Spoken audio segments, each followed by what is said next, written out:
the 0 times tables. Let's tackle the first row and column on the chart, the zeros. So at the Mary Ellen Carter School, Furley rides his bike 5 miles a day to get to school and back. He goes to school 5 days a week. So each day he's riding 5 miles. We could count to each mile one at a time, which would take a while. In our minds, we can make the jump 5 times. 5 plus 5 is 10, plus 5 is 15, plus 5 is 20, plus 5 is 25. 5 times 5 is 25. Multiplication is repeated addition.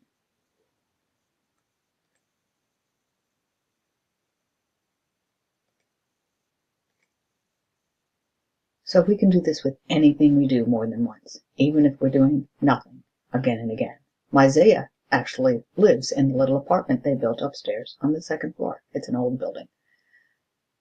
We could add 0 plus 0 plus 0 plus 0 plus 0 and realize Mizaya doesn't have to ride any miles.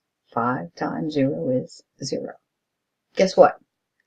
It doesn't matter how many times you do nothing. It's still nothing.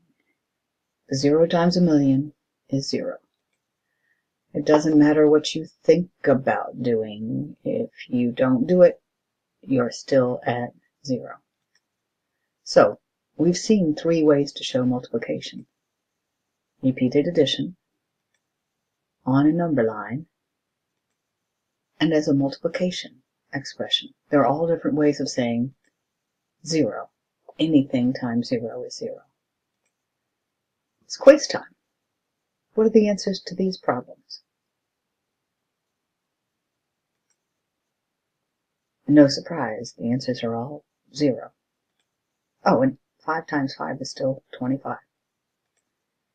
So we've actually got 21 facts down, 100 to go, and 99 if you remember 5 times 5 is 25. We'll tackle 19 more in the next video. The legal stuff.